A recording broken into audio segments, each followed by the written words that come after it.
el Pirkei Avot, toda aquella disputa que es Leshem Shamaim, que tiene objetivos nobles, espirituales, al final perdurará. Pero, Kol Machloket Shehilo Leshem Shamaim, toda aquella división, disputa, separación, que no tiene esos objetivos, Leshem Shamaim, En Sofa Leitkayem, no tendrá futuro, no tendrá continuidad. Indican los Jajamim como ejemplo de la primera Machloket Hillel Beshamay, los dos tanaítas sabios de aquellas primeras generaciones que discutían permanentemente, pero el objetivo era entender mejor la Torá y llegar a conclusiones que permitan un cumplimiento acorde a lo que era el espíritu de la Torá. Pero el ejemplo del segundo dice Machloket Korach Ba'adato, la división de Korach y su grey y su congregación. Interesante que en la primera nos habla de contendores, de dos partes. La segunda, la que no es de Shem Shamaim, era la de Korach y sus seguidores. En realidad tendría que haber dicho Korach versus Moshe be Aarón. Esta para allá tiene el nombre de Korach, el primer confrontador del liderazgo de Moshe y de Aarón. Sabemos que tenemos, y es lo que estudiamos, el texto de la Torá. Pero en esta oportunidad debemos poner la lupa y ver y leer bien el contexto. ¿Cómo se anima Korach a desafiar el liderazgo de Moshe y Aarón?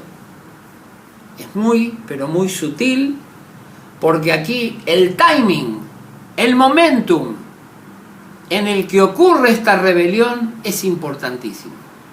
Tan así como aquellos que lo acompañaron. Leíamos y explicábamos la semana pasada que al haber enviado y regresado los 12 espías, cayó sobre el pueblo de Israel una sentencia que cambió el devenir de su historia en el desierto. El pueblo de Israel, recién salido de Egipto hacía algunos meses, deberá permanecer 40 años en el desierto. Por cada día de espionaje o de visita a la tierra de Canaán, 1 año de castigo. Ese pueblo que había escuchado que van a entrar a la tierra que emana leche y miel, a una tierra que es próspera, a una tierra que es la tierra de la providencia, se encuentran que ahora efectivamente en ese desierto áspero y seco caerán ellos y toda la generación, menos 2 que eran Caleb ben Yefuné y Yoshua bin Nun, los 2 espías que se atrevieron a desafiar a sus 10 colegas y dijeron: Aló Nagalé, vamos a subir porque podremos contra los habitantes de la tierra de Canaán. Había un malestar en el pueblo que se quedó sin la cobija de Egipto, donde muchos de ellos preferían volver y vivir como esclavos, porque sabemos que fue más fácil sacar al pueblo judío de Egipto que a Egipto de adentro del pueblo judío. Y ahora nos enfrentamos a una situación sui generis. ¿Quiénes acompañaban a Korach? Datán, Baavirán, Beón ben Pelet, ben Reubén. Vamos a ver que nos dieron nombres y además nos dicen que eran de una tribu determinada. Vamos a ver si leemos el mapa del campamento, cómo se trasladaban y cómo acampaban en el desierto. Korach estaba próximo a la tribu de Reubén, Sabemos que Reubén era el hijo primogénito de Jacob. Sin embargo, quedó relegado de su primogenitura a favor de Yosef, que a la postre se tendría 2 tribus en lugar de una. Y además, hombres prominentes, Hamishim Umataim, Nesié Edá, Kerubé Moed, Anshei Shem. Dicen que eran personas que eran llamados, dicen incluso que eran primogénitos. Sabemos que los primogénitos habían sido relegados por los levitas. La tribu de Reubén relegada por las tribus de Yosef.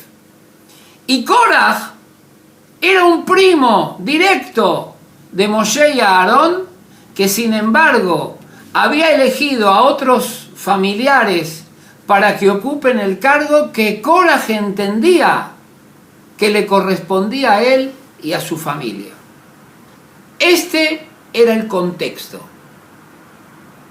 Gente enojada, el pueblo por un lado que estaba desahuciado por no poder entrar a la tierra prometida, que vería a ellos y a sus hijos morir en el desierto, a los primogénitos apartados del cargo del servicio del templo, la tribu de Reubén, que ya no era más la tribu más importante, pero eran los vecinos de Korah en el Mahané. Dicen los sabios con una sentencia fantástica: hoy la Rasha, de hoy lishgeno, pobre del malvado, pero también de su vecino. Eran aquellos que en la vida cotidiana se intercambiaban los conceptos, hablaban, porque yo, porque quedé afuera, porque tú. Cuentan que On Ben Pelet, que después desaparece de esta discusión, dice que lo salvó la mujer. Dice: mira, si está Moshe y Aarón, tú no vas a estar, le dijo la esposa. Y si va a estar Korah, tú tampoco vas a estar. ¿Y cómo te metes en esto? Dice que la esposa de On Ben Pelet, ante la indecisión de su marido, dice: pero ¿cómo? Yo fui con ellos, ¿cómo me voy a quedar afuera? Dice que salió, se descubrió su cabeza y comenzó a peinarse en la entrada de su carpa, y cuando vinieron a llamarlo a On Ben Pelet para que vaya con ellos, porque pese a todo eran gente que tenía cuidado de las leyes correspondientes a la mujer, y esta mujer con esa actitud dice que salvó al marido. Vamos a ver que muchas veces las esposas, cuando el marido llega a la casa, en vez de ayudarlo, los carbonean. Vamos a ver que la esposa de On Ben Pelet entendió que esta guerra no era la guerra de su marido y no era una batalla que tenían que llevar adelante. La historia cuenta que una de las 10 cosas que fueron creadas en la víspera del Shabbat, en el momento del crepúsculo, que fue la boca de la tierra, se abrió una boca, un terremoto fuera de lo común, y se tragó a Korah y a su gente. Dice que, más adelante, Ubnei Korah lo metu. Dice que los hijos de Korah quedaron con vida. ¿Por qué? Porque por más que habían sido los hijos de su padre, no se dejaron llevar y reconocieron el liderazgo de Moshe.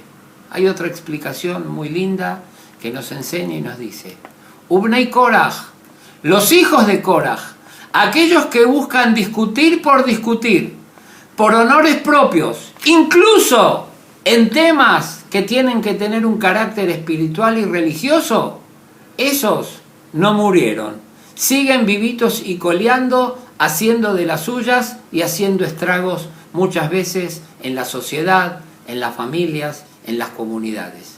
Aprendemos de esta para allá. Korah Va'adató. La cosa no era con un contrincante, la cosa era levantar poner en éxtasis a toda la sociedad que los rodeaba, y ese fue el final.